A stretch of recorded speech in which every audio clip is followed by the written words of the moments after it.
Everyone, welcome back to my channel. ನಮ್ಮ ಮನೆ ಗಣೇಶ ಹಬ್ಬದ 3ನೇ ದಿನದ ವ್ಲಾಗ್ ಆಗಿರುತ್ತೆ ಇದು. ಇವತ್ತು ಕೂಡ ಮಳೆಯಿಂದನೇ ಸ್ಟಾರ್ಟ್ ಆಯಿತು. ಬೆಳಗ್ಗೆ ಎದ್ದು ನೋಡಿದ್ರೆ ಜೋರಾಗಿ ಮಳೆ ಬರ್ತಾ ಇತ್ತು. ಲಾಸ್ಟ್ ವಿಡಿಯೋದಲ್ಲಿ ಹೇಳಿದ್ನಲ್ಲ, ಮಳೆ ಬಂದರೆ ಹೇಗೆ ಮೂಡೆಲ್ಲ ಆಫ್ ಆಗುತ್ತೆ ಅಂತ. ಸೊ ಅದೇ ರೀತಿಯಾಗಿಯೇ ನಮ್ಮ ಕೆಲಸ ಕಾರ್ಯಗಳು ಕೂಡ ಸ್ಟಾರ್ಟ್ ಆದವು. ಬೆಳಗ್ಗೆ ಎದ್ದು ಅವರವರ ಕೆಲಸ ಕಾರ್ಯಗಳಲ್ಲಿ ಎಲ್ಲರೂ ತೊಡಗಿದ್ರು. ಹಾಗೆ ನನ್ನ ಎರಡು ವಿಡಿಯೋದಲ್ಲಿ ನೀವು ನೋಡಿರೋ ಹಾಗೆ ನಮ್ಮ ಮನೆಯ ಗಣೇಶ ಹಬ್ಬನ ನಾವು ಹಾಗೆ ಆಚರಿಸ್ತೀವಿ. ಮಂಗಳಾರತಿ ಆಗಿರ್ಬೋದು, ಪೂಜೆ ಆಗಿರ್ಬೋದು, ವಿಧಾನಗಳು ಎಲ್ಲನೂ.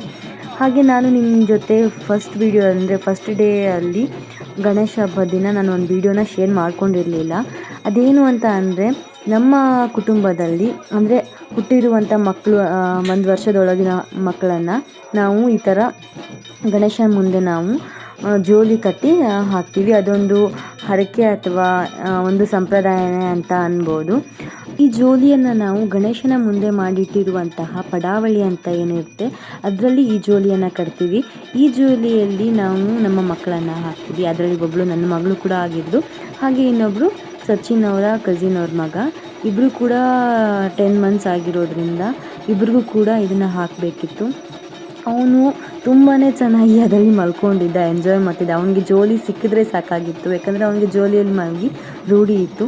ನನ್ನ ಮಗಳು ಸ್ವಲ್ಪ ಕಿರಿಕಿರಿ ಮಾಡ್ತಾಯಿದ್ಲು. ಒಂದು ಕಡೆ ಜೋರಾಗಿ ಸೌಂಡ್ ಬರ್ತಾಯಿತ್ತು, ಅಂದರೆ ಪೂಜೆ ಮಾಡಬೇಕಾದ್ರೆ ಅದು ಡೋಲೆಲ್ಲ ಹೊಡಿತಾರೆ. ಒಂದು ಕಡೆ ಜಗಂಟಿ ಎಲ್ಲ ಬಾರಿಸ್ತಾ ಇದ್ರು. ಅವಳಿಗೆ ಏನು ಮಾಡ್ತಾ ಇದ್ದೀವಿ ಅಂತಲೇ ಅವಳಿಗೆ ಗೊತ್ತಾಗಲಿಲ್ಲ. ತುಂಬಾ ಹೆದರ್ಕೊಂಡಿದ್ಲು. ಎದ್ದೆದ್ದು ಬರೋ ಥರ ಜೋಲಿಯಲ್ಲಿ ಮಲಗ್ತಾನೇ ಇರಲಿಲ್ಲ ಅವಳು. ಏನೋ ಒಂಥರ ಅಳೋದು, ಭಯ ಪಡ್ಕೊಂಡ್ಬಿಟ್ಟಿದ್ಲು. ಸೊ ಇದು ಒಂದು ನಮ್ಮ ಕಡೆ ಇರುವಂತಹ ಪದ್ಧತಿ.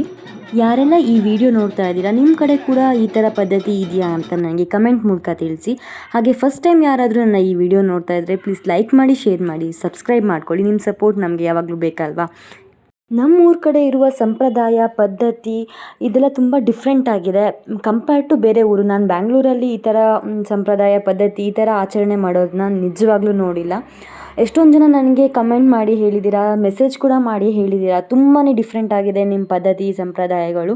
ಈ ಥರ ಪದ್ಧತಿ ನಾವು ಸಂಪ್ರದಾಯನ ನೋಡೇ ಇರಲಿಲ್ಲ. ಈ ಥರ ಹಬ್ಬ ಆಚರಣೆನ ನಾನು ಎಲ್ಲೂ ನೋಡಿಲ್ಲ. ನಾರ್ಮಲಾಗಿ ಗಣೇಶನ ತರ್ತಾರೆ, 2-3 ದಿನ ಅದನ್ನು ಕೂರಿಸ್ತಾರೆ, ಹಾಡು ಅದನ್ನೆಲ್ಲ ಹಾಕಿ ಎಲ್ಲೋ ಒಂದು ಕಡೆ ಬಿಟ್ಬಿಡ್ತಾರೆ. ಈ ಥರ ನೀಟಾಗಿ ಸಂಪ್ರದಾಯ ಪದ್ಧತಿ ನಾವು ಎಲ್ಲೂ ಕೂಡ ನೋಡೂ ಕೂಡ ಇರಲಿಲ್ಲ. ತುಂಬಾ ಚೆನ್ನಾಗಿ ಮಾಡ್ತೀರಾ. ಆ ಗಣೇಶ ನಿಮಗೆ ಒಳ್ಳೇದು ಮಾಡಲಿ ಅಂತ ಕೂಡ ತುಂಬ ಜನ ಹಾರೈಸಿದ್ದಾರೆ. ಥ್ಯಾಂಕ್ ಯು ಸೋ ಮಚ್ ಎಲ್ಲರಿಗೂ. ಖಂಡಿತ ನಾನು ನಿಮ್ಮ ಜೊತೆಗೆ ಇನ್ನೂ ಹಲವಾರು ಪದ್ಧತಿ ಸಂಪ್ರದಾಯಗಳನ್ನ ನಾನು ಶೇರ್ ಮಾಡ್ಕೊತೀನಿ.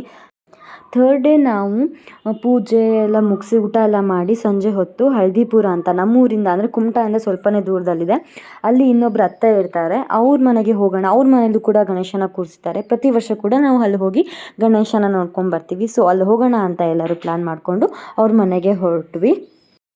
ಎಷ್ಟೊಂದು ಜನ ಕೇಳಿದರು ನಿಮ್ಮ ಊರು ಯಾವುದು, ಅದು ಎಲ್ಲಿದೆ ಅಂತ. ನಮ್ಮೂರು ಕಾರವಾರ ಡಿಸ್ಟಿಕ್, ಕುಮಟಾ, ಹೊನ್ನಾವರ ಹತ್ರ ಬರುತ್ತೆ. ನಾವು ಕುಮಟಾ ಹೊನ್ನಾವರ ಅಂತ ಅಂದರೆ ಈ ಕಡೆ ಇರೋ ಜನ ಅಂದರೆ ಬ್ಯಾಂಗ್ಳೂರಲ್ಲಿರೋರಿಗೆ ಸಡನ್ನಾಗಿ ಗೊತ್ತಾಗೋದಿಲ್ಲ. ಆವಾಗ ನಾವು ನಾರ್ಮಲಾಗಿ ಹೇಳ್ತೀವಿ ಮುರುಡೇಶ್ವರನೋ ಗೊತ್ತಾ, ಗೋಕರ್ಣ ಗೊತ್ತಾ, ಇಡಗುಂಜಿ ಗೊತ್ತಾ, ಅದ್ರ ಹತ್ರನೇ ಬರುತ್ತೆ ಅಂತ. ಸೊ ನಮ್ಮೂರು ಕುಮಟಾ ಅಂತ. ಕರಾವಳಿ ಪ್ರದೇಶ, ಸಮುದ್ರನೇ ಹತ್ತಿರ ಇದೆ ನಮ್ಮೂರಲ್ಲಿ. ಈಗೀಗ ಆಲ್ಮೋಸ್ಟ್ ಆಗಿ ಸ್ವಲ್ಪ ಮೂವಿಗಳು, ಪ್ರೀ ವೆಡ್ಡಿಂಗ್ ಶೂಟ್ಸು ಎಲ್ಲ ಆ ಕಡೆನೇ ನಡೀತಾ ಇದೆ, ಹೊನ್ನಾವರ ಕುಮಟಾ ಹತ್ರ. ಬಿಕಾಸ್ ಆಫ್ ಅಲ್ಲಿ ರಿವರ್ ಇದೆ, ಶರಾವತಿ ರಿವರ್, ಹಾಗೆ ಸಮುದ್ರ ಕೂಡ ಇದೆ. ಆಲ್ಮೋಸ್ಟ್ ಆಗಿ ಇವಾಗ ಆ ಊರು ಎಲ್ಲರಿಗೂ ಪರಿಚಯ ಆಗ್ತಾ ಇದೆ. ಇವಾಗ ಎಲ್ಲರಿಗೂ ಸ್ವಲ್ಪ ಜನಕ್ಕೆ ರೀಚ್ ಆಗ್ತಾ ಇದೆ ಅಂತಲೇ ಹೇಳ್ಬೋದು. ನಾವು ಹಳದಿಪುರಕ್ಕೆ ಬಂದು ರೀಚ್ ಆದ್ವಿ. ಇವ್ರ ಮನೆಯಲ್ಲೂ ಕೂಡ ಗಣೇಶ ಕೂರಿಸಿದ್ರು. ತುಂಬಾ ಚೆನ್ನಾಗಿ ಡೆಕೋರೇಷನ್ ಎಲ್ಲ ಮಾಡಿದರು. ಇವ್ರ ಮನೆ ಕೂಡ ಅಷ್ಟೇ ತುಂಬಾ ಚೆನ್ನಾಗಿದೆ. ಹಳೆ ಕಾಲದ್ದು ಕಂಬಗಳು ಎಲ್ಲ ನೋಡೋಕೆ ತುಂಬಾ ಖುಷಿ ಆಗುತ್ತೆ ಮನೇನ ನೋಡೋದಕ್ಕೆ. ಇವ್ರ ಮನೆಗೂ ಬಂದ್ವಿ. ಇವ್ರ ಮನೆಯೇ ಅದು ಗ್ರೀನ್ ಸ್ಯಾರಿ ಹಾಕಿದ್ದಾರಲ್ಲ, ಶಶಿಕಲಾ ಆಂಟಿ ಅಂತ, ಅವ್ರ ಮನೆಯೇ. ನನ್ನ ಮಗಳು ಅವ್ರ ಹತ್ರ ತುಂಬಾ ಸ್ವಲ್ಪ ಕಾಮಿಡಿ ಮಾಡ್ಕೊಂಡು ಆಟ ಆಡ್ತಾ ಇದ್ಲು. ಅವರು ಕೂಡ ತುಂಬಾ ಜಾಯ್ಫುಲ್ ಆಗಿರುವಂತಹ ಒಬ್ರು ಲೇಡಿ ಅಂತಲೇ ಹೇಳ್ಬೋದು. ಹಾಗೆ ನಮಗೆ ಅವರು ಕಜ್ಜಿಕಾಯಿ, ಲಾಡು, ಚಕ್ಲಿ ಕೊಟ್ಟರು. ತುಂಬಾ ಚೆನ್ನಾಗಿತ್ತು. ಟೇಸ್ಟ್ ಕೂಡ ಅವರೇ ಮಾಡಿದ್ದಂತೆ. ಹಾಗೆ ಅವ್ರ ಮನೆ ಪಕ್ಕದಲ್ಲೇ ಮಾಸ್ತಿ ಅಮ್ಮ ಕಟ್ಟೆ ಅಂತ ಇದೆ, ಒಂದು ದೇವಸ್ಥಾನ. ಅಲ್ಲಿ ಹೋದ್ವಿ, ಕೈ ಮುಗ್ಕೊಂಡು ಬಂದ್ವಿ. ಹಾಗೆ ಸ್ವಲ್ಪ ಹರಟೆ ಪುರಾಣಗಳು ಇದ್ದೇ ಇರುತ್ತಲ್ವ, ಸಂಬಂಧಿಕರ ಮನೆಗೆ ಹೋದಾಗ ಸ್ವಲ್ಪ ಹೊತ್ತು ಮಾತಾಡಿದ್ವಿ, ಎಂಜಾಯ್ ಮಾಡಿದ್ವಿ. ಹಾಗೆ ಅಲ್ಲಿಂದ ಬರಬೇಕಾದ್ರೆ ಎಲ್ಲರಿಗೂ ಅರ್ಶಿನ ಕುಂಕುಮ ಕೊಟ್ಟರು. ಅರ್ಶಿನ ಕುಂಕುಮ ತೊಗೊಂಡು ಲಾಸ್ಟಲ್ಲಿ ಎಲ್ಲರೂ ಸೇರಿ ಒಂದು ಫೋಟೋಸ್ನ ತೊಗೊಂಡ್ವಿ. ಫೋಟೋ ಸೆಕ್ಷನ್ನ ಮಾಡ್ಕೊಂಡಿದ್ವಿ. ಅಂದರೆ ತುಂಬ ಜನ, ಅಂದರೆ ಅಪ್ರಾಕ್ಸಿಮೇಟ್ ಒಂದು 25-30 ಮೆಂಬರ್ಸ್ ಇದ್ವಿ ಅಂತಲೇ ಹೇಳ್ಬೋದು. ತುಂಬ ಜನ ಸೇರಿದ್ವಿ. ತುಂಬ ಖುಷಿ ಆಗುತ್ತೆ. ನಾವು ಪ್ರತಿ ವರ್ಷ ಕೂಡ ಗಣೇಶ ಹಬ್ಬಕ್ಕೆ ಊರಿಗೆ ಹೋದಾಗ 3rd ಡೇ ಅಥವಾ 4th ಡೇ ಅವ್ರ ಮನೆಗೆ ಹೋಗ್ತೀವಿ. ಅವರು ಕೂಡ ಅವ್ರ ಗಣೇಶನ ಬಿಟ್ಟ ಮೇಲೆ ನಮ್ಮ ಗಣೇಶನ ಬಿಡೋ ಟೈಮಲ್ಲಿ, ಅಂದರೆ ನಾವು 5ನೇ ದಿನಕ್ಕೆ ಬಿಡ್ತೀವಲ್ಲ, ನಮ್ಮ ಮನೆಗೂ ಕೂಡ ಬರ್ತಾರೆ. ಈ ರೀತಿಯಾಗಿ ನಾವು ನಮ್ಮ ಗಣೇಶ ಹಬ್ಬನ ಸೆಲೆಬ್ರೇಟ್ ಮಾಡ್ತೀವಿ. ಈ ರೀತಿಯಾಗಿ ನಮ್ಮ 3ನೇ ದಿನ ಕಳೀತು. ಇದರಲ್ಲಿ ತುಂಬ ಕಡಿಮೆ ಅಂತಲೇ ಹೇಳ್ಬೋದು ವೀಡಿಯೋಸು. ತುಂಬಾ ಇನ್ನೂ ಕ್ಯಾಪ್ಚರ್ ಮಾಡೋಕ್ಕೆ ಆಗಿಲ್ಲ ನನ್ನ ಹತ್ರ. ಆ್ಯಕ್ಚುಲಿ ಅಡುಗೆ ಮಾಡೋದಾಗಿರ್ಬೋದು, ಪೂಜೆ ತುಂಬ ನಾರ್ಮಲಾಗಿ ನೀವು ಫಸ್ಟ್ ವೀಡಿಯೋದಲ್ಲಿ ನೋಡ್ದಂಗೆ ತುಂಬ ಟೈಮ್ ಹಿಡಿಯುತ್ತೆ ಪೂಜೆ ಮಾಡೋಕ್ಕೆ.